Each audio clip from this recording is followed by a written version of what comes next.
Hello વિદ્યાર્થી મિત્રો, કેમ છો? મજામાં? આપ સૌનું બાયોલોજીની દુનિયામાં સ્વાગત કરું છું હું રાજેશ સર. મિત્રો, આપ સૌ મજામાં હશો. તો મિત્રો, છેલ્લે આપણે ચેપ્ટર 3 કમ્પ્લીટ કર્યું અને એઝ યુ નો હવે તમે જે જુઓ છો કે હવે આપણે પ્રાણી સૃષ્ટિ વર્ગીકરણમાં આગળ વધીએ. મિત્રો, નીટની દૃષ્ટિકોણથી પણ ખૂબ જ અગત્યનું આ ચેપ્ટર છે, કેમ કે આમાંથી જે છે થોડા ઘણા પ્રશ્નો, 2-4 પ્રશ્નો જે છે, 4 પ્રશ્નો એવરેજ લઈ એ આમાંથી પૂછાતા હોય છે. એટલે ખાસ તૈયાર રાખજો. વનસ્પતિ સૃષ્ટિ વર્ગીકરણ પછી આપણે ચોથા ચેપ્ટરમાં પ્રાણી સૃષ્ટિ ની અંદર આગળ વધીએ. ઓકે દોસ્તો, તો હવે આગળ જોઈએ. આજે જે છે મિત્રો એ આપણે બેઝિસ ઓફ ક્લાસિફિકેશન એટલે કે વર્ગીકરણના પાયા વિશે આપણે શીખીશું. એટલે આજનો જે ટોપિક છે એ ખૂબ જ મહત્વનો છે કે વર્ગીકરણમાં જેટલી પણ સામાન્ય બાબતો જે આવવાની છે એ બધી બાબતો જે છે આજે આપણે શીખવાના છે. બેઝિસ ઓફ ક્લાસિફિકેશન, વર્ગીકરણનો પાયો, એટલે પ્રાણી સૃષ્ટિ વર્ગીકરણમાં જે પાયો જે છે એ આજે આપણે શીખવાના છીએ. એટલે આજે જે કંઈ ચાલે એ ફરજિયાત દરેકે તૈયાર કરવાનું છે, જરાક પણ ભૂલ કર્યા વગર, રાઈટ? નહીતર આખા ચેપ્ટરમાં તમને તકલીફ પડી શકે. એટલે ખૂબ જ મહત્વનું આજનું જે બેઝિક જે છે એ તમારે યાદ રાખવાનું છે. તો આગળ જોઈએ દોસ્તો. હવે આ ચેપ્ટર સ્ટાર્ટ કરીએ એ પહેલા એના ટોપિક્સ અને નીટમાં એનું કેટલું વેટેજ છે, કયા ટોપિકને વધારે મહત્વ આપવામાં આવે છે, શેમાંથી વધારે પ્રશ્નો પૂછ્યા, એ લાસ્ટ 10 યરનું આપણે આખું એનાલિસિસ જોઈએ. તો topic wise analysis of last 10 year મિત્રો જુઓ તમારી સામે છે. તો આ ચેપ્ટર જે છે એમાં ટોટલ 21 ટોપિક છે, રાઈટ? તમે જોઈ શકો તો 21 ટોપિક છે એટલે લાંબુ ટોપિક છે, ઘણા બધા સમુદાયો છે. ઓલમોસ્ટ તમારે 21 સમુદાય જેટલી તૈયારી કરવાની છે.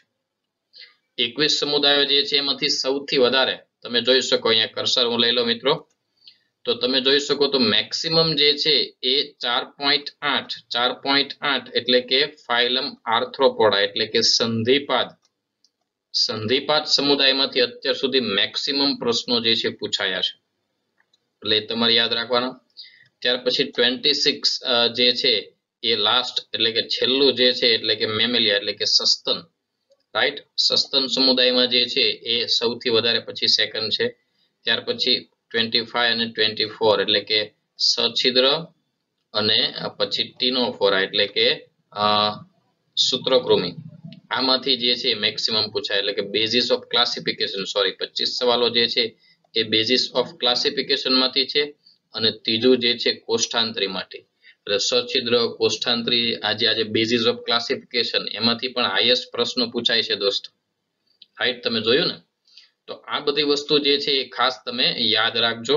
આ ટોપિક કયા મહત્વના છે, બાકી બધામાંથી એવરેજલી 15-16 તો પૂછાયા જ છે. એટલે ઓલમોસ્ટ તમે જુઓ તો 3, 4, 5, 6, 7, 8, 9, 10 અને 11 એટલે 21 સમુદાયમાંથી 11 એવા ટોપિક ખાસ મહત્વના છે. એટલે કે એટલા તો તમારે ખાસ તૈયાર કરી રાખવાના, કેમ કે એમાંથી પૂછાય છે, રાઈટ? એટલે 50% જેટલા સમુદાય એવો છે જેમાંથી રિપીટેડલી પૂછાયું છે, એટલે ખાસ તૈયાર રાખજો.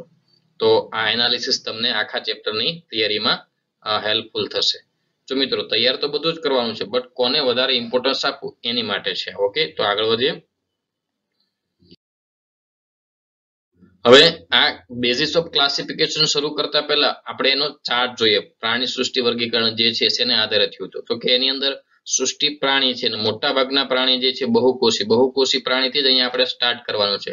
બીકોઝ એક કોષી પ્રાણી તો આપણે જોઈ ગયા, કયા? પ્રોટોઝોઆ પ્રજીવ, જે સિંગલ સેલ્યુલર છે. અમીબા, પેરામીશિયમ વાત કરી, પ્લાઝ્મોડિયમની એ આપણે 5 સૃષ્ટિ વખતે વાત કરેલી, યાદ છે? જેમાં 5મી સૃષ્ટિ જે છે એ આપણે પ્રાણી સૃષ્ટિ લીધેલી, અને એમાં જે પ્રોટિસ્ટા જે છે એ પ્રોટિસ્ટામાં 5મું જૂથ પ્રોટોઝોઆ પ્રજીવનું હતું, પ્રાણીનું, યાદ છે ને? પ્રોટિસ્ટામાં 5મું જૂથ પ્રોટોઝોઆ પ્રજીવનું, એમાં બધા એક કોષી સુકોષ કેન્દ્રી સજીવ બટ પ્રાણી હતા, યાદ હશે.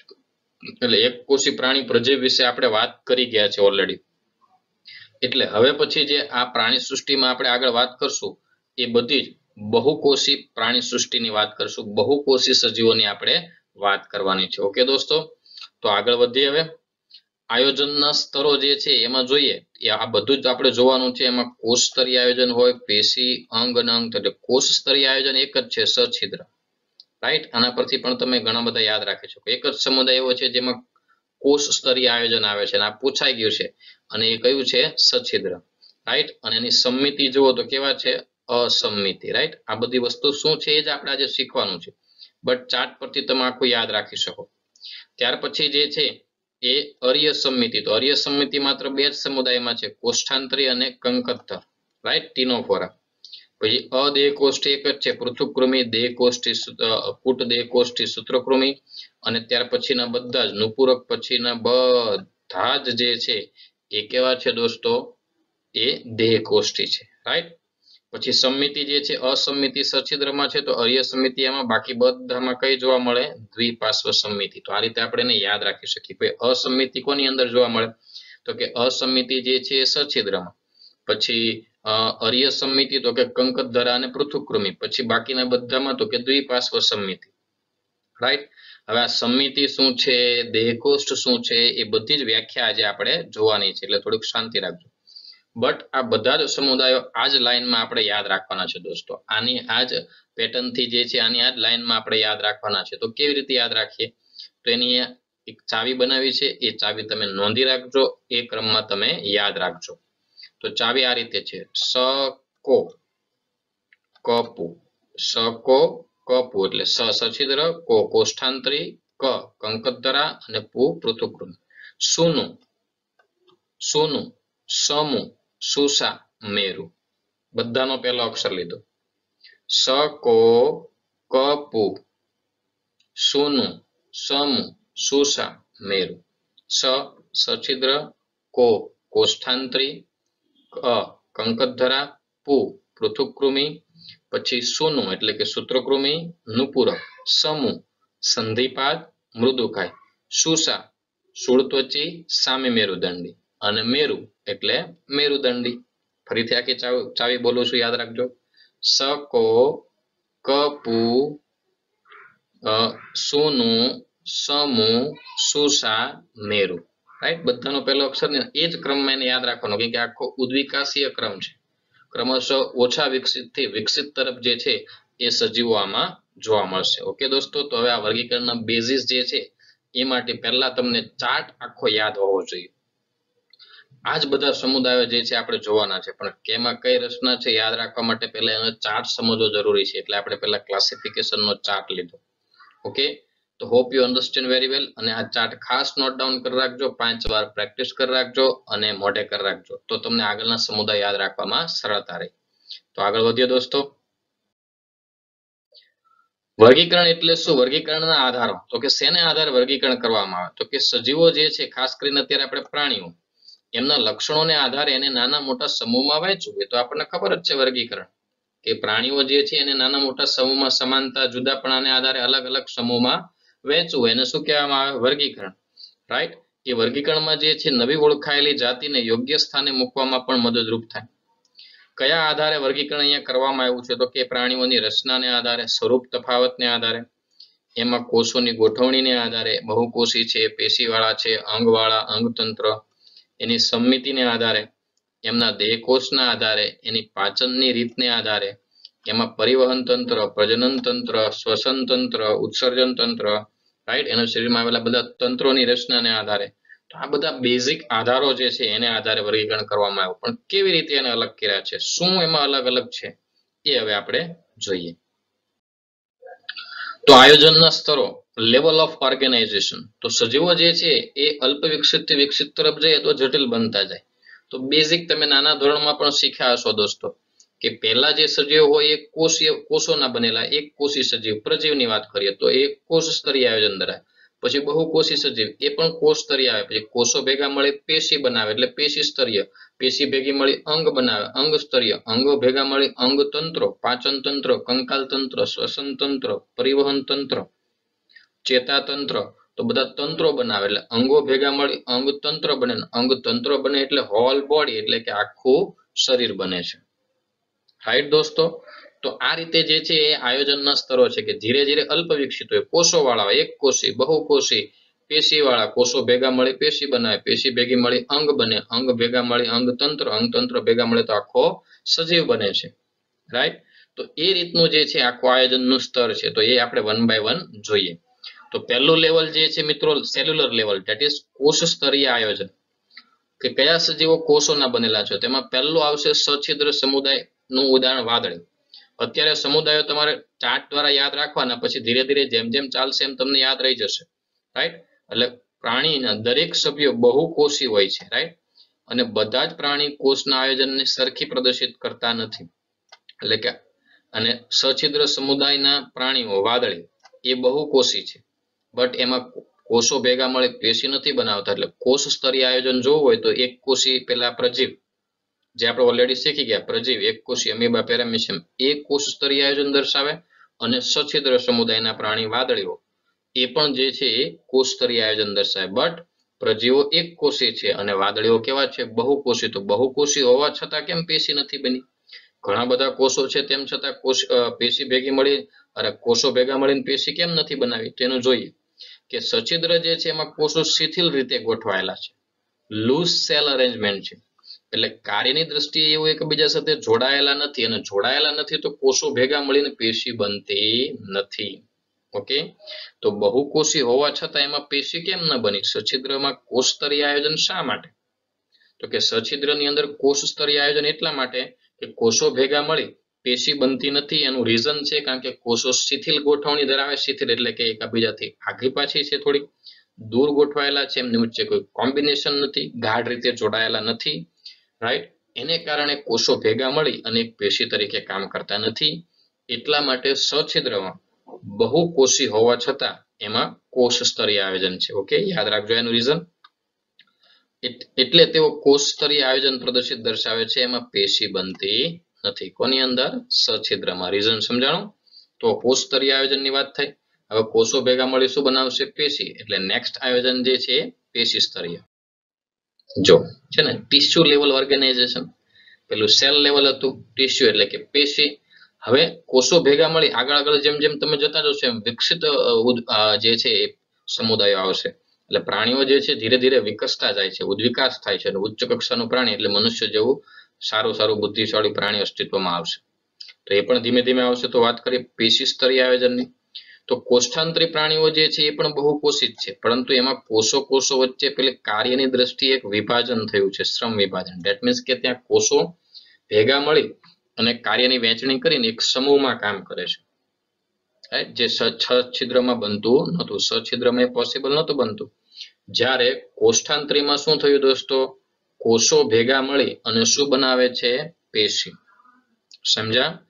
કોષો ભેગા મળી શું બનાવે છે? પેશી. એટલે બહુકોષિત છે, બટ અહીંયા કોષો સમૂહમાં એકબીજાનું શ્રમ વિભાજન, કાર્યની વહેંચણી કરી અને એક સમૂહમાં કામ કરે છે, પેશી બનાવીને કામ કરે છે, રાઈટ. એટલે કોષોની ગોઠવણી થોડીક વધારે જટિલ હશે.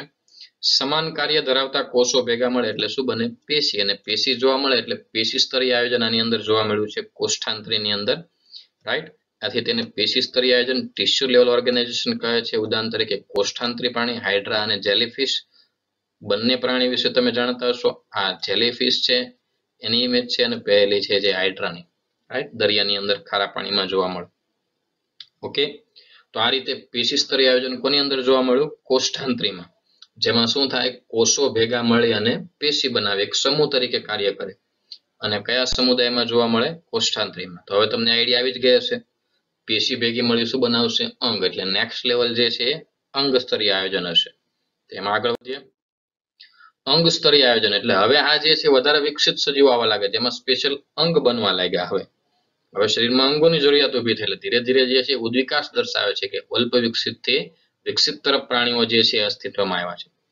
તો આયોજનના ઉચ્ચ સ્તરે જે છે પૃથુકૃમિ અને ઉચ્ચ સમુદાયના સભ્યોમાં અંગ સ્તરીય આયોજન જોવા મળે. એટલે કે પછી કોષ્ઠાંતરી પછી કોણ આવે? પૃથુકૃમિ, રાઈટ. કંકતધરા આવે છે, પણ કંકતધરામાં પણ પેશી સ્તરીય જ છે, યાદ રાખજો. કોષ્ઠાંતરી અને કંકતધરા ટીનોફોરા એ બંનેમાં પેશી સ્તરીય જ છે, રાઈટ. એટલે સ કો પછી ક પુ, તો કંકતધરામાં પેશી સ્તરીય જ છે, એઝ ઇટ ઇઝ, જેવું કોષ્ઠાંતરીમાં છે. હવે પુ એટલે પૃથુકૃમિ, તો પૃથુકૃમિમાં એક લેવલ આગળ વધે છે અને એ છે અંગ સ્તરીય આયોજન. ઓકે, તો હવે એમાં જે છે પેશી ભેગી મળીને શું બનાવે છે? અંગ જોવા મળે. એટલે કે ચોક્કસ કાર્યો માટે જે છે પેશીઓ ચોક્કસ કાર્ય માટે ભેગી મળી અને અંગ બનાવે છે. નુપુરક, સંધિપાદ આ બધા મૃદુકાય, શુળત્વચી, મેરુદંડી આ બધા અંગો કે કાર્યકીય તંત્રોના સ્વરૂપમાં એકત્રિત થાય. એટલે પછી જે છે એ અંગો ભેગા મળીને અંગ તંત્ર પણ બનાવે. એટલે કે પૃથુકૃમિ પછી સૂત્રકૃમિ, નુપુરક, સંધિપાદ આ બધાની અંદર પછી તંત્રો જોવા મળે આખા. રુધિરાભિસરણ તંત્ર, પાચન તંત્ર, શ્વસન તંત્ર, અંગો ભેગા મળી પેશી ભેગી મળી અંગ અને અંગ ભેગા મળી આખા તંત્રો બનાવે. એ તંત્રોથી ચોક્કસ દેહધાર્મિક ક્રિયા થાય. કઈ દેહધાર્મિક ક્રિયા? મેં તમને કીધું પાચન તંત્ર પાચનનું કામ કરશે, શ્વસન તંત્ર શ્વસનનું કામ કરશે. તો આ બધી દેહધાર્મિક ક્રિયાઓ થાય છે. રાઈટ. તો અંગ સ્તરીય આયોજન હોય. જુદા જુદા સમૂહોના અંગતંત્રો વિવિધ રીતે જટિલતા દર્શાવે. અલગ અલગના અંગતંત્રો, કોઈનું પાચન તંત્ર અલગ છે, બીજાનું પાચન તંત્ર અલગ છે. દાખલા તરીકે અપૂર્ણ પાચન તંત્ર અને સંપૂર્ણ પાચન તંત્ર. પાચન તંત્ર છે બટ બધાના પાચન તંત્ર સરખા નથી. તો બધાના પાચન તંત્ર આપણે જેવા મનુષ્ય જેવા જ હોવા જોઈએ ને, બટ એવું નથી. એટલે અલગ અલગ લેવલની એની અંદર જટિલતા જોવા મળે છે. તો શું છે એ આપણે જોઈએ. તો મિત્રો જો અપૂર્ણ પાચન તંત્ર, અપૂર્ણ પાચન તંત્ર અને સંપૂર્ણ પાચન તંત્ર. તો કોને કહેવાય અપૂર્ણ? તો કે એ મુખદ્વાર અને મળદ્વાર માત્ર એક જ બાજુએ એક જ છેડે જે છે ખુલે છે, એને અપૂર્ણ પાચન તંત્ર કહેવાય. પહેલી ઇમેજ જો, પહેલી આકૃતિ, ઇનકમ્પ્લીટ ડાયજેસ્ટિવ સિસ્ટમ. રાઈટ. જેમાં એક જ છેડે ખુલ્લું છે. જો આ જે માઉથ અને મળદ્વાર જે ગણો ત્યાં આખો જે આ એનું જઠર છે, સ્ટમક એટલે જઠર. રાઈટ. આકૃતિમાં જોજો, સ્ટમક એટલે જઠર. તો આ જે છે એક જ છેડે ખુલ્લું છે અને મોઢું ગણો, મળદ્વાર ગણો, જે કઈ મુખ અને મળદ્વાર માત્ર એક જ બાજુએ બહાર ખુલે તો એને અપૂર્ણ પાચન તંત્ર. હવે સંપૂર્ણ પાચન તંત્ર ઓટોમેટિકલી તમને ખ્યાલ આવી ગયો હશે કે જેમાં મુખદ્વાર અને મળદ્વાર બે અલગ અલગ માર્ગ ખુલતા હોય છે. એટલે આગળની છેડે મુખદ્વાર હોય તો પાછળના છેડે મળદ્વાર. આથી એને સંપૂર્ણ પાચન તંત્ર કહેવાય. એટલે બાજુની આકૃતિ જો, માઉથ એટલે મુખદ્વાર એક છેડે. રાઈટ. એટલે એક છેડે મુખદ્વાર છે તો બીજા છેડે શું છે? મળદ્વાર. સમજ્યા દોસ્તો? એક છેડે માઉથ મુખદ્વાર છે અને બીજા છેડે એનસ મળદ્વાર છે. ઓકે. તો એક છેડે મુખદ્વાર, બીજા છેડે મળદ્વાર. એટલે બંને છેડે ખુલ્લું છે. બંને છેડે ખુલ્લું હોય તો એવું પાચન તંત્ર એને સંપૂર્ણ પાચન તંત્ર કહેવાય. બટ એક જ છેડે ખુલ્લું હોય તો એને અપૂર્ણ પાચન તંત્ર કહેવાય. ઓકે. તો પૃથુકૃમિની અંદર અપૂર્ણ પાચન તંત્ર છે, બટ સૂત્રકૃમિ પછી બધાની અંદર સંપૂર્ણ પાચન તંત્ર છે. આજે હું ઉદાહરણ આપું એ ખાસ નોંધજો, કદાચ એનસીઆરટીમાં તમને નહીં મળે. સમજ્યા? તો પૃથુકૃમિની અંદર અપૂર્ણ પાચન તંત્ર છે, બટ ત્યાર પછી સૂત્રકૃમિથી લઈ છેક સુધી બધાની અંદર કેવું પાચન તંત્ર જોવા મળે છે? સંપૂર્ણ પાચન તંત્ર. ઓકે. આગળ વધીએ. હવે તંત્રની વાત આવી ગઈ. અંગો ભેગા મળી અંગ તંત્ર બની ગયા. તો તંત્ર જે છે અલગ અલગ પ્રકારના હોય. એમાં એક વાત કરીએ આપણે પાચન તંત્રની, જેમાં સંપૂર્ણ અને અપૂર્ણ એમ બે પ્રકારના. તો તંત્રોની જટિલતા અલગ અલગ સજીવોમાં અલગ અલગ લેવલની હોય. તો વાત કરી એમ કેટલાક સજીવોમાં અપૂર્ણ પાચન તંત્ર હતું તો કેટલાકમાં સંપૂર્ણ. સેમ એ રીતે પરિવહન તંત્રની વાત કરીએ. પરિવહન તંત્ર એટલે સર્ક્યુલેટરી સિસ્ટમ. સર્ક્યુલેટરી સિસ્ટમ એટલે રુધિર પરિવહન તંત્રની અહીંયા વાત કરીએ છીએ. રાઈટ. એ બે પ્રકારનું છે, ઓપન ટાઈપ સર્ક્યુલેટરી સિસ્ટમ અને ક્લોઝ ટાઈપ. એટલે કે ખુલ્લું પરિવહન તંત્ર અને બંધ પરિવહન તંત્ર. તો ખુલ્લું પરિવહન તંત્ર open type circulatory system. Right. તો એમાં જુઓ તમે પહેલી આકૃતિ ઓપન સિસ્ટમની છે. એમાં તમે જુઓ કે રુધિર જે છે હૃદયની બહાર ધકેલવામાં આવે છે. કોષો પેશીમાં તરબળ હોય. જો અહીંથી આ પંપ કર્યું, અહીંથી પંપ થયેલું રુધિર તમે જુઓ અહીંથી સીધું અહીંયા ખુલ્લું થઈ ગયું. આ ખુલ્લું જે થયું તે સીધું અહીંયા શરીરના પોલાણમાં આવ્યું. શરીરના પોલાણમાં પેશી કોષો બધું હોય. રાઈટ. એટલે રુધિર જે છે હૃદયની બહાર ધકેલાયું એટલે કોષો પેશીની વચ્ચે ફેલાઈ ગયું. એ કમ્પ્લીટલી આખું બંધ સિસ્ટમ નથી. અમુક હૃદયમાંથી આવેલું પંપ થયેલું રુધિર પછી શરીરના પોલાણમાં પ્રવેશી જાય છે અને કોષો પેશીના ડાયરેક્ટ કોન્ટેક્ટમાં આવી જાય છે. રાઈટ. આવું ખુલ્લું પરિવહન તંત્ર જોવા મળે સંધિપાદીઓની અંદર. સંધિપાદ વંદો જે કીટક સમુદાયના જે પ્રાણીઓ છે બધા કીટક વર્ગના. રાઈટ. એ સંધિપાદની અંદર કયું જોવા મળે? ખુલ્લું પરિવહન તંત્ર. આ નોંધી રાખજો ઉદાહરણ. રાઈટ. પછી બંધ ક્લોઝ ટાઈપ. બંધ પરિવહન તંત્ર મિત્રો કોની અંદર જોવા મળે? તો કે એ વિવિધ વ્યાસની વાહિનીઓની શ્રેણી છે અને એની અંદર પરિવર્તિત થાય. એટલે સેમ એ જ રીતે હૃદયમાં આવ્યું, હૃદયમાંથી ધમની આર્ટરી એટલે ધમની થયું. બરાબર છે. અને ધમનીમાંથી પછી અહીંયા રુધિર કેશિકામાં અહીંયા જો બંધ છે, રાઈટ? આખું સિસ્ટમ હૃદયમાંથી આવ્યું, પછી પાછું રુધિર વાહિની, પાછું બંધ રુધિર વાહિની, એટલે આખું સિસ્ટમ જે છે એમાં જો વાહિનીઓ દ્વારા જ રુધિર વહે છે. ક્યાંય પણ વચ્ચે અહીંયા શરીરના પોલાણમાં જે છે અહીંયા ક્યાં રુધિર જોવા મળતું નથી. સમજ્યા દોસ્તો? એટલે કહેવાનો મતલબ એમ છે કે રુધિર ફક્ત હૃદય અને રુધિર વાહિનીઓ અને રુધિર કેશિકાઓમાં જ વહન પામે, ધમની શિરાઓની અંદર, રાઈટ? શરીરના પોલાણમાં ક્યાંય જતું નથી. તો એ પ્રકારનું જે પરિવહન તંત્ર છે એને બંધ પરિવહન તંત્ર કહેવાય.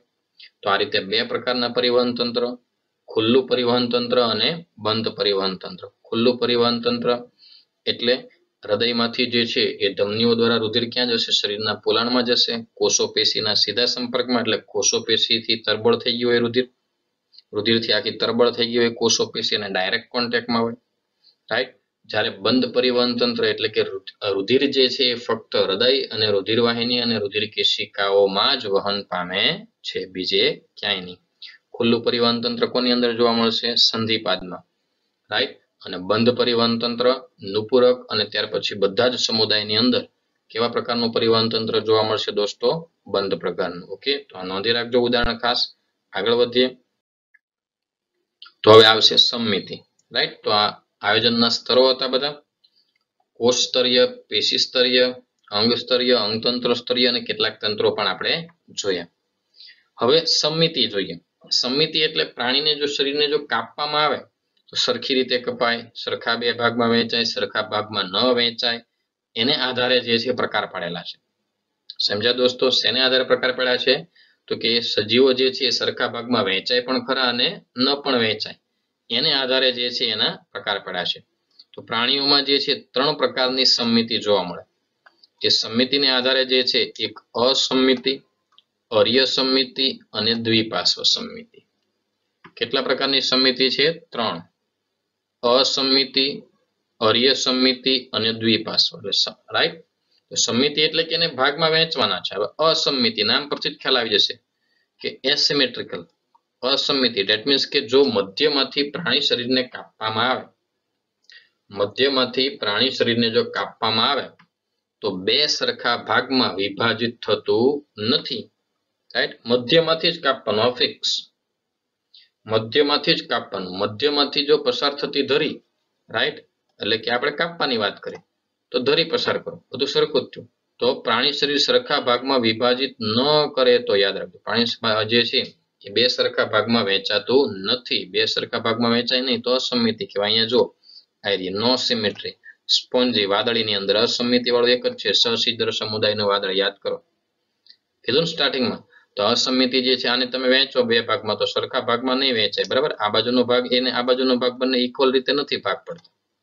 સમજાણું? એટલે પ્રાણીને મધ્યમાંથી કાપતા બે સરખા ભાગમાં વિભાજિત નથી થતું તો એને શું કહેવાય? અસમમિતિ. ઓકે, આગળ જોઈએ. બીજી છે અર્ય સમમિતિ. અર્ય સમમિતિ એટલે ત્રિજ્યા વર્તુળ, એટલે તમે આખા વર્તુળમાં ગમે એ બાજુથી વચ્ચેથી કાપો, આમ કાપો, ત્રાંસી કાપો, આમ કાપો, ઊભું કાપો, આડું કાપો, બટ મધ્યમાંથી, રાઈટ? ગમે તે એંગલથી કાપો. જો અહીંયા તમને આપ્યું છે હાઇડ્રા, જો એને વચ્ચેથી આ ઊભી લાઈનમાં કાપ્યું, ત્રાંસી લાઈનમાં કાપ્યું, રાઈટ? આ રીતે કાપો, ક્રોસમાં કાપો, ગમે તે રીતે. અહીંયા જુઓ તમે આખું આ રીતે અર્ય એટલે ગોળાકાર. અહીંયા જો આ છેલ્લી આકૃતિ તમે જુઓ, એને રેડિયલ સિમેટ્રિકલ કહેવાય. પ્રાણી શરીરને મધ્ય અક્ષમાંથી પસાર થતી ધરીએ બે સરખા ભાગમાં વિભાજિત કરે તો એને અર્ય સમમિતિ. પણ કોઈ પણ ધરીએ, પહેલામાં ફિક્સ હતું, વચ્ચેથી જ કાપવાનું. અહીંયા ગમે એ ધરીએ, અહીંથી કાપો તમે, અહીંથી કાપો, ક્રોસમાંથી કાપો, રાઈટ? આ સ્ટાર ફિશને જુઓ તમે, ગમે એ ધરીએ કાપો, ગમે એ એંગલથી કાપો, ગમે તે તલે કાપો, એંગલ, તલ, ધરી બધું એક જ મતલબ, રાઈટ? તો ગમે તે તલે જ્યારે તમે વચ્ચેથી કાપો તો એ બે સરખા ભાગમાં વહેંચાય છે. કાપવાનું વચ્ચેથી, પણ ગમે તે એંગલથી, આ એંગલથી કાપો, આ એંગલથી કાપો, ક્રોસ એંગલથી કાપો, રાઈટ? બટ એ બે સરખા ભાગમાં વહેંચાય તો એને અર્ય સમમિતિ કહેવાય. અર્ય સમમિતિ કોની અંદર જોવા મળે છે? ખાસ ઉદાહરણ અહીંયા આપી દીધા છે, યાદ રાખજો. કોષ્ઠાંતરી, કંકતધરા એને ટીનોફોરા કહેવાય અને શૂળત્વચી. મિત્રો મગજમાં દોસ્તો કોને કોને? કંકતધરા, કોષ્ઠાંતરી અને શૂળત્વચી, એની અંદર કેવી જોવા મળે? અર્ય સમમિતિ. શૂળત્વચી એટલે આ સ્ટારફિશની વાત છે. ઓકે, તો આ અર્ય સંમિતિ થયું. હવે પછી આવે છે તે દ્વિપાર્શ્વ સંમિતિ. હવે અહીંયા ફિક્સ છે મિત્રો, અહીંયા મધ્યમાંથી એક જ ધરીય કાપવાનું, ગમે તે ધરીય નહીં, દ્વિપાર્શ્વ, બાયસિમેટ્રિકલ, બાયલેટરલ સિમેટ્રી, સિમેટ્રી એટલે સમમિતિ, બાયલેટરલ એટલે દ્વિપાર્શ્વ. પ્રાણી શરીરને મધ્ય અક્ષ પર કોઈ એક જ ધરીથી કાપવાનું. જો મધ્ય અક્ષમાં કોઈ એક જ ધરીથી બે સરખા ડાબા અને જમણા ભાગમાં જો વિભાજિત કરાય તો એવી સંમિતિને દ્વિપાર્શ્વ સંમિતિ કહેવાય. નુપુરક સંધિપાદ સમુદાયના પ્રાણીમાં જોવા મળે. આ સંધિપાદ સમુદાયનું પ્રાણી અહીંયા દોર્યું છે વીછી, રાઈટ. મધ્યમાંથી એક જ ધરીય એટલે એક જ સ્થળ, એક જ ભાગમાં. મનુષ્યના શરીર પણ દ્વિપાર્શ્વ સંમિતિ જ આવે. આપણે અહીંથી કાપો તો જ થાય, પછી અહીંથી કાપો તો પગ એક બાજુ જાય ને એક બાજુ માથું આવે, એમ ન ચાલે. પગ પણ આવવું જોઈએ, માથું પણ આવવું જોઈએ. એવી કઈ તલ તો કે આ ધરીયથી મનુષ્યને જો કાપવામાં આવે તો એ દ્વિપાર્શ્વ સંમિતિ આવે, બીજું કોઈ તલ ચાલે નહીં. એટલે એવું શરીર હોય કે જેને એક જ ધરીયથી, એક જ એંગલથી, એક જ તલથી જયારે કાપવામાં આવે ત્યારે જે બે સરખા ભાગ થાય તો એને કઈ સંમિતિ કહેવાય? દ્વિપાર્શ્વ સંમિતિ.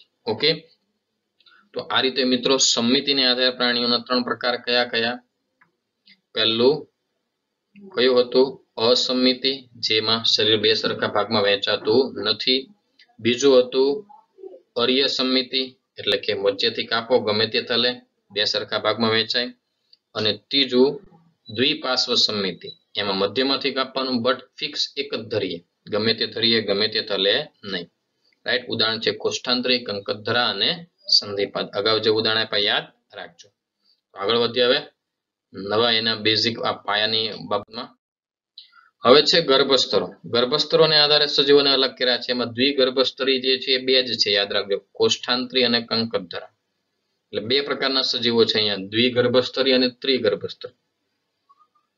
ડિપ્લોબ્લાસ્ટિક અને ટ્રિપ્લોબ્લાસ્ટિક. ડિપ્લો એટલે કે બે ગર્ભસ્તર ધરાવતા, એટલે જ્યારે પ્રાણી વિકસતું હોય, પ્રાણી શરીર બનતું હોય ગર્ભમાં, ત્યારે એની અંદર બે ગર્ભસ્તર બનતા હોય. અને કેટલાક પ્રાણીમાં જ્યારે વિકસતું હોય ત્યારે ત્રણ ગર્ભસ્તર બનતા હોય. તો બે ગર્ભસ્તર બને તો દ્વિગર્ભસ્તરી, ત્રણ ગર્ભસ્તર બને તો ત્રિગર્ભસ્તરી. સમજ્યા? તો એને આધારે જે છે અલગ કર્યું છે. તો દ્વિગર્ભસ્તરી પ્રાણી કે કોષમાં બે ગર્ભીય સ્તરોમાં ગોઠવાયેલા જોવા મળે છે.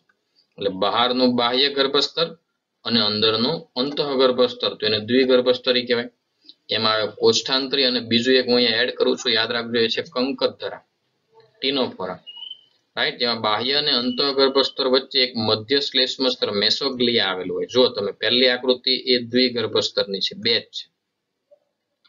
રાઈટ. એટલે આ જે છે એ બાહ્ય ગર્ભસ્તર, આ ટપકા ટપકા વાળું જે છે એ, રાઈટ, એ બાહ્ય ગર્ભસ્તર અહીંયા. રાઈટ. અને પછીનું જે અંદરનું જે છે એ તમે જુઓ એ અંતઃગર્ભસ્તર, બે જ ગર્ભસ્તર, વચ્ચેનું તમે જુઓ કોઈ કોષ જ નથી આવ્યો. એને મધ્ય શ્લેષ્મ સ્તર મેસોગ્લિયા કીધું. એટલે અકોષી સ્તર છે. It is not a cellular. એ કોઈ કોષોનું બનેલું નથી, પણ શ્લેષ્મીય સ્તર છે. સમજ્યા? એટલે એક બહારનું બાહ્ય ગર્ભસ્તર, અંદરનું અંતઃગર્ભસ્તર અને વચ્ચે મધ્ય શ્લેષ્મ સ્તર. ઇટ ઇઝ નોટ અ મધ્ય સ્તર. એ કોષોનું બનેલું નથી. એટલે બે જ ગર્ભસ્તર હોય તો એવા પ્રાણીઓને દ્વિગર્ભસ્તરી કહેવાય છે. સમજ્યા દોસ્તો? જ્યારે અહીંયા બાજુની આકૃતિમાં જુઓ એટલે વચ્ચે તમને અલગ લાલ કલરમાં દેખાશે બીજું મધ્ય સ્તર. આ રીતે ત્રણ કોષ સ્તર જે છે કોષીય હોય તો એને ત્રિગર્ભસ્તરી કહેવાય. બટ દ્વિગર્ભસ્તરી બે જ પ્રાણી છે, મગજમાં ઉતારી દેજો, એ છે કોષ્ઠાંતરી અને કંકતધરા. બાકી બધા જ સમુદાયના પ્રાણી કેવા છે? ત્રિગર્ભસ્તરી. ઓકે, તો આજે હું બોલું છું એ તમને એનસીઈઆરટી માં નહીં મળે, એટલે આ મહત્વના મુદ્દા નોંધી રાખજો ખાસ, નતર અટવાતા વાર નહીં લાગે આપ સમજાય. રાઈટ. હવે આગળ જોઈએ ત્રિગર્ભસ્તરીય. તો સિમ્પલ ત્રણ ગર્ભસ્તર હશે, બહારનું બાહ્ય ગર્ભસ્તર, અંદરનું અંતઃગર્ભસ્તર અને બંનેની વચ્ચે એક મેસોબ્લાસ્ટ એટલે કે મધ્ય ગર્ભસ્તર જોવા મળે. અને પૃથુકૃમિથી લઈ બધા કીધું ને કે કોષ્ઠાંતરી અને કંકતધરા બે જ દ્વિગર્ભસ્તરી, પછી પૃથુકૃમિ આવે ત્યાર પછી બધા ત્રિગર્ભસ્તરી. તો આ જુઓ તમે, બાહ્ય ગર્ભસ્તર, અંતઃગર્ભસ્તર અને વચ્ચે જે લાલ કલરનું છે એ પણ શું છે? મધ્ય ગર્ભસ્તર. ઓકે, તો આ રીતે ત્રણ ગર્ભસ્તર હોય તો ત્રિગર્ભસ્તરી. ઉદાહરણ છે પૃથુકૃમિથી મેરુદંડી, બધા જ. એટલે એની પહેલાના, એટલે બાકીના બધામાં આપણે ગર્ભસ્તરો યાદ નહીં રાખવા પડે. પૃથુકૃમિ પછી કોઈ પણ સમુદાયનો ગર્ભસ્તર તમને પૂછવામાં આવે, પૃથુકૃમિનું કયું? ત્રિગર્ભસ્તરી. પછીનું તો કે ત્રિગર્ભસ્તરી. બધા ત્રિગર્ભસ્તરી જ છે, એટલે યાદ રાખવું નહીં પડે. બટ ખાલી દ્વિગર્ભસ્તરી યાદ રાખો એટલે બાકીના બધા એમ જ યાદ રહી જાય. અને દ્વિગર્ભસ્તરી બે છે, કયા? કંકતધરા અને કોષ્ઠાંતરી. આગળ જોઈએ નવું આયોજન. તો હવે આવ્યું દેહ કોષ્ઠનું. રાઈટ મિત્રો, બધા આયોજનના સ્તરો આવે છે ને, પહેલા આપણે જે જોયેલું રાઈટ. સમિતિ શું હતું, ચાર્ટમાં કદાચ તમને ન સમજાણું હોય, બટ હવે બધા જ આયોજનો આવે છે એટલે તમે ઇઝીલી સમજી શકશો. પહેલા કદાચ તમે ન સમજાવે એટલા માટે આ બધું બેઝિક છે અને આવડવું ખૂબ જ જરૂરી છે. તો દેહ કોષ્ઠની વ્યાખ્યા. કોષ્ઠ એટલે પોલાણ, દેહ એટલે શરીર, શરીરમાં આવેલું પોલાણ. દેહ કોષ્ઠ કોને કહેવાય? તો કે શરીર દિવાલ અને પાચન નળી વચ્ચેની જે હાજરી છે જગ્યા, રાઈટ, એને દેહ કોષ્ઠ કહેવાય. એ દેહિક અવકાશ કે મધ્ય ગર્ભસ્તરનું હોય છે એને દેહ કોષ્ઠ. એટલે મધ્ય ગર્ભસ્તરમાં પોલાણ હોય છે. જો આ બ્લુ કલરનું બાહ્ય ગર્ભસ્તર, સૌથી અંદરનું છે જો આ અંતઃગર્ભસ્તર, બટ અહીંયા જે વ્હાઈટ વ્હાઈટ દેખાય છે એ દેહ કોષ્ઠ છે. અને દેહ કોષ્ઠ કયા ગર્ભસ્તરમાં આવી? મધ્ય ગર્ભસ્તરમાં. એટલે મગજમાં યાદ રાખજો, દેહ કોષ્ઠ કયા ગર્ભસ્તરમાં જોવા મળે? મધ્ય ગર્ભસ્તરમાં, રાઈટ. એટલે કે શરીર દિવાલ. હવે જો અહીંયા તમને આકૃતિ દોરી સમજાવું છું. મનુષ્ય છે સપોર્ટેડ, હ્યુમન બોડી આપણે દોરવાનો ટ્રાય કરીએ, રાઈટ. આ હ્યુમન બોડી છે. તો આ એનું શું અહીંયાથી જોવા મળશે? પાચન તંત્ર. તો આ પાચન નળી થઈ, આંતરડું બધું જઠર, રાઈટ. એની પાચન નળી થઈ. આ પાચન નળી, આ શરીર દિવાલ. બહારની છે એ શરીર દિવાલ, આ પાચન નળી. બંને વચ્ચેની જગ્યા એટલે દેહ કોષ, જેમાં બીજા અંગો ગોઠવાયેલા છે. એટલે પાચન નળી અને શરીર દિવાલ, અને આપણે શરીર દિવાલ લઈ લઈએ, અંદર પાચન નળી છે. તો બંને વચ્ચેની જે જગ્યા છે અંદરથી એને પોલાણ છે, જેમાં બીજા અંગો ગોઠવાયેલા હોય.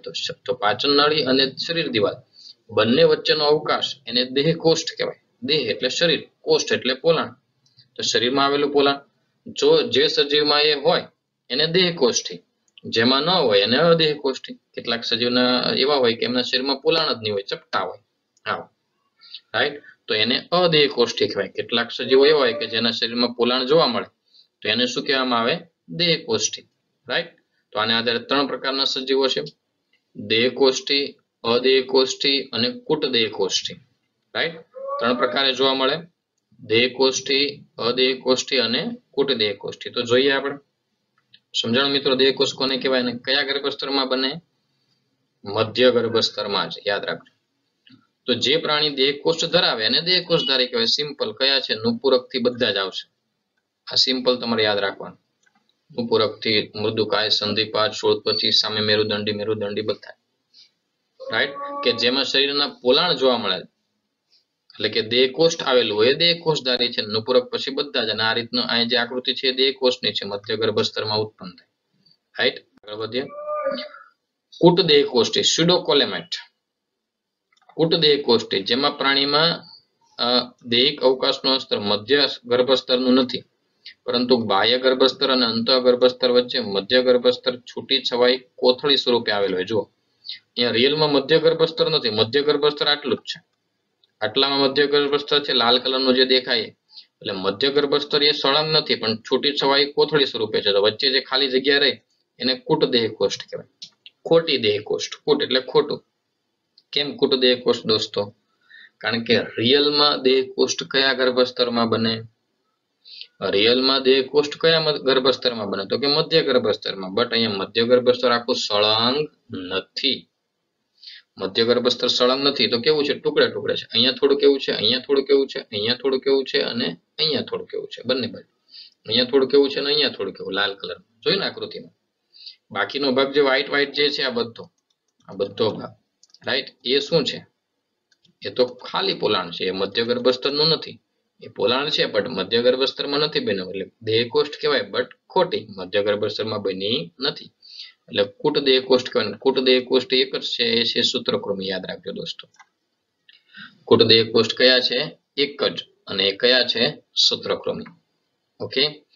તો આ રીતે દેહ કોષ્ઠી, કુટદેહ કોષ્ઠી. અને હવે ત્રીજા જોઈએ અદેહ કોષ્ઠી. એ તો સિમ્પલ, જેમાં દેહ કોષ્ઠ જ નથી શરીરમાં. દેહ કોષનો અવકાશ છે, ગેરહાજર હોય અને અદેહ કોષ્ઠી કહેવાય. પૃથુકૃમિ. જો અહીંયા મધ્ય ગર્ભસ્તરમાં ક્યાંય પોલાણ છે? નથી, નો પોલાણ. અદેહ કોષ્ઠી ચપટું શરીર ધરાવે. પૃથુકૃમિ સમુદાય જે છે, પૃથુ એટલે ચપટા, એ આગળ આવશે એટલે તમને સમજાશે. ચપટી શરીર રચના ધરાવે. સમજ્યા? તો આ રીતે અદેહ કોષધારી પ્રાણીઓ કે જેમાં દેહ કોષનો અવકાશ ગેરહાજર હોય તેને અદેહ કોષ્ઠી કહેવાય. પૃથુકૃમિ જે ચપટા હોય, રાઈટ. આગળ વધીએ દોસ્તો. ખંડતાને આધારે ખંડતાને આધારે પ્રકાર પડ્યા છે. કેટલાક પ્રાણીઓ જે છે એ શરીર ખંડોમાં વિભાજિત થયેલ હોય, બહારથી અને અંદરથી બે સરખા ખંડોમાં વિભાજિત હોય છે. રાઈટ, એટલે અળસિયાના શરીરમાં તમે જુઓ તો સમખંડતા જોવા મળે. નીચે આકૃતિ આપી છે. રાઈટ, અળસિયું છે, પછી વંદો, સંધિપાદ, આની અંદર શરીર સરખા ખંડોમાં વહેંચાયેલ હોય તો સમખંડતા, અને સરખા ખંડોમાં ન વહેંચાયેલ હોય તો અખંડતા. રાઈટ, વિષમખંડતા, સરખા ખંડોમાં વહેંચાયેલું નથી તો વિષમખંડતા. અંદરથી બહારથી શરીર જો આ પટ્ટા દેખાય બધા સરખા ખંડોમાં હોય તો સમખંડીય ખંડતા અને વિષમખંડીય ખંડતા. સરખા ખંડોમાં વહેંચાયેલું છે તો સમખંડતા, નથી વહેંચાયેલું તો વિષમખંડતા. પછી નું આયોજન છે મેરુદંડને આધારે. મેરુદંડી અને અમેરુદંડી, એટલે કોર્ડેટ અને નોન કોર્ડેટ. જ્યારે ગર્ભાવસ્થામાં જ્યારે પ્રાણી શરીર વિકસતું હોય ત્યારની આ વાત છે કે કેટલાક પ્રાણીઓમાં જે છે મેરુદંડ એ ભ્રૂણ વિકાસ દરમિયાન પૃષ્ઠ બાજુએ મધ્ય ગર્ભસ્તરમાંથી ઉદ્ભવતી દંડ જેવી રચના બનાવે. એ પ્રાણીઓને મેરુદંડી કહેવાય. જો અહીંયા નોટોકોડ જે નામ આપ્યું ને મેરુદંડ છે. રાઈટ, પૃષ્ઠ બાજુ એટલે શરીરની ઉપરની બાજુ. મિત્રો પૃષ્ઠ બાજુ ને એ બધું સમજી રાખજો ખાસ. રાઈટ, આ જે છે પ્રાણીનું શરીર ગોળાકાર હોય તો ઉપરની પૃષ્ઠ બાજુ, નીચેની વક્ષ બાજુ, અને સાઈડની જે બાજુ છે એને પાર્શ્વ બાજુ કહેવાય. ઓકે, સમજી રાખજો. પ્રાણી જો ગોળાકાર હોય તો ઉપરની કઈ કહેવાય? પૃષ્ઠ, નીચેની વક્ષ, અને સાઈડની પાર્શ્વ બાજુ. રાઈટ, મનુષ્યનું વિચારીએ આપણે તો મનુષ્યમાં જે છે 4 પગે વિચારવાનું આપણા શરીરને. એટલે આપણું જે માથું જે છે એ અગ્ર બાજુ આવે, પગ એ પશ્ચ, અગ્ર એટલે આગળ, પગ એટલે પશ્ચ એટલે પાછળ. તો આપણી પૃષ્ઠ કઈ કહેવાય? આપણી પીઠ. આપણી પીઠ જે છે એ પૃષ્ઠ બાજુ કહેવાય. આપણી છાતીનો ભાગ છે એ વક્ષ બાજુ કહેવાય. આપણા પડખા છે એ પાર્શ્વ બાજુ કહેવાય. માથું અગ્ર બાજુ અને પગ છે એ પશ્ચ બાજુ. અગ્ર એટલે આગળ, આ મિનિંગ લખી રાખજો, તમને ક્યાંય નહીં મળે. અગ્ર એટલે આગળ, પશ્ચ એટલે પાછળ, પૃષ્ઠ એટલે ઉપર, વક્ષ એટલે નીચે, અને પાર્શ્વ એટલે બાજુમાં. રાઈટ, ખાસ આ નોંધી રાખજો. તો અહીંયા પૃષ્ઠ બાજુ એટલે ઉપરની બાજુએ મેરુદંડ આવેલો હોય તો મેરુદંડી, અને મેરુદંડ ગેરહાજર હોય અમેરુદંડી. એવા પ્રાણી કે જેમાં મેરુદંડ આવેલો નથી તો એને અમેરુદંડી કહેવાય. સછિદ્રથી શૂળત્વચી.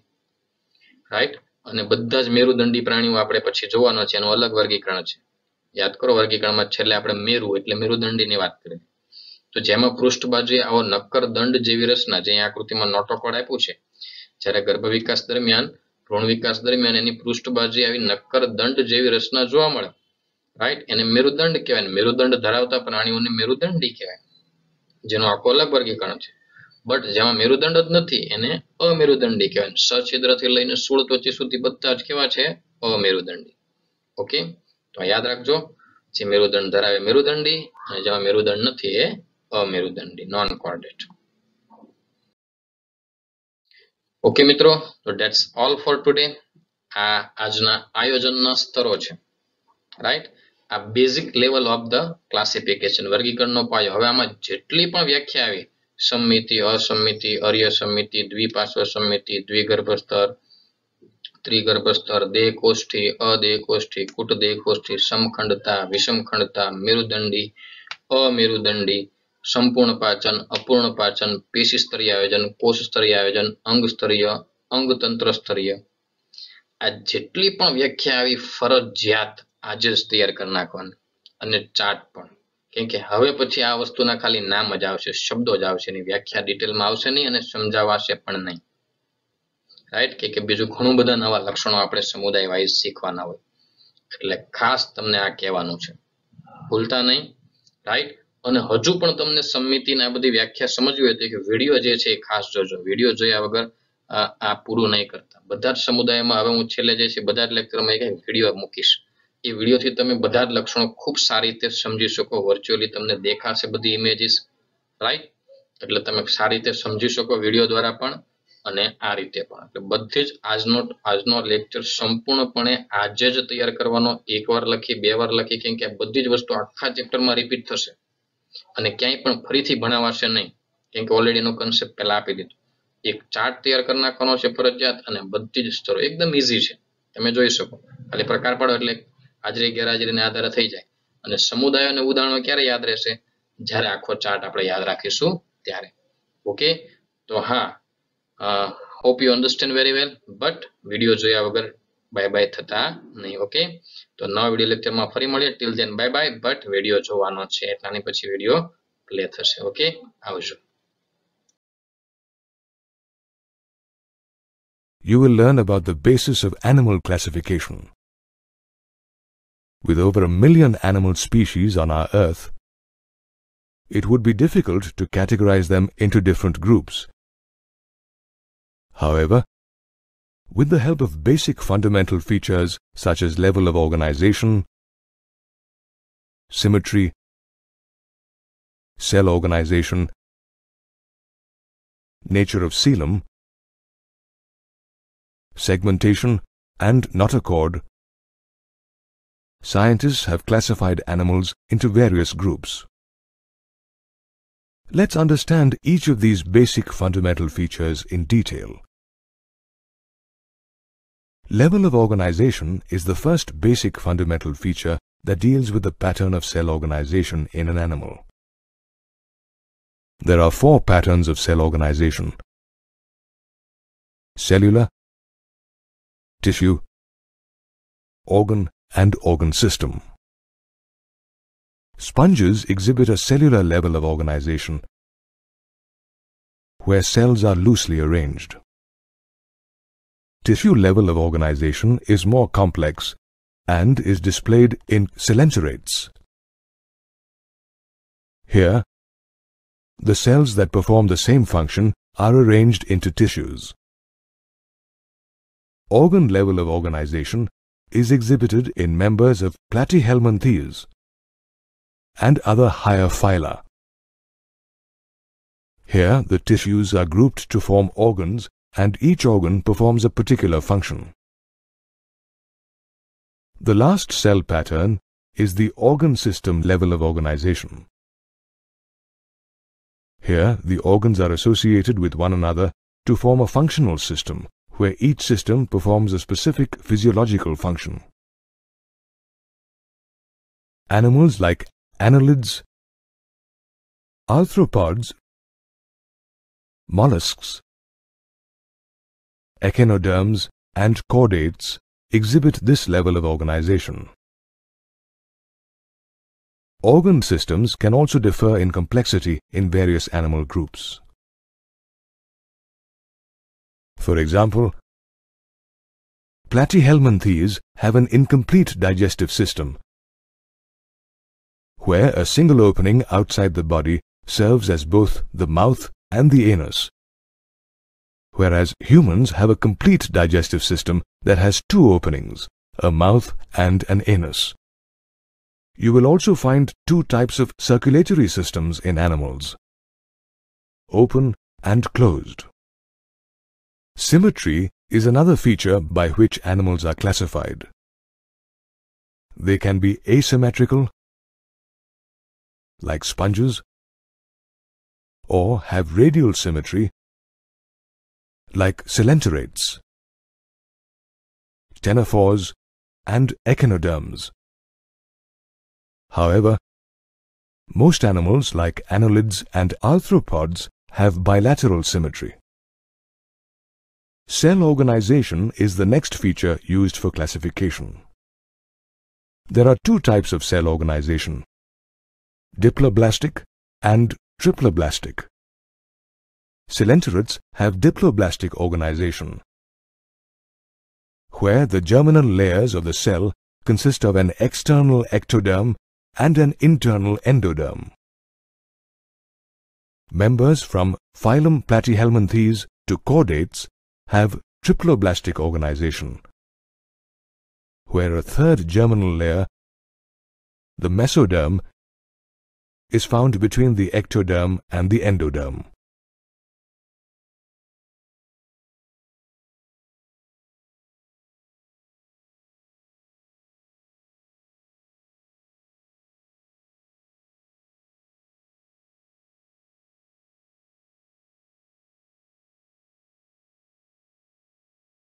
The fourth important feature by which animals are classified is the nature of coelom. The coelom is the body cavity lined by mesoderm. The presence or absence of this cavity helps classify animals. There are three categories: coelomates, acoelomates, and pseudocoelomates. Coelomates are animals that possess a body cavity such as annelids, mollusks, arthropods, echinoderms, hemichordates, and chordates. Acoelomates are animals in which the body cavity is absent, such as platyhelminthes. Pseudocoelomates are animals that possess a pseudocoelom, such as aschelminthes. A pseudocoelom is a body cavity in which the mesoderm is not lined, but rather scattered between the ectoderm and the endoderm. Some animals are also classified on the basis of segmentation. The body of some animals can be divided externally and internally into segments. Sometimes, the segments in animals have serial repetition of some organs, which is seen in earthworms. This phenomenon is known as metamerism. One of the most important features for animal classification is the presence or absence of a notochord. Some animals develop a rod-like structure on the dorsal side during embryonic development, which is known as the notochord. Animals with a notochord are called chordates, while animals without a notochord are called non-chordates. Members of phylum Porifera to echinoderms are non-chordates. We just studied how we can classify animals into different categories on the basis of some fundamental features.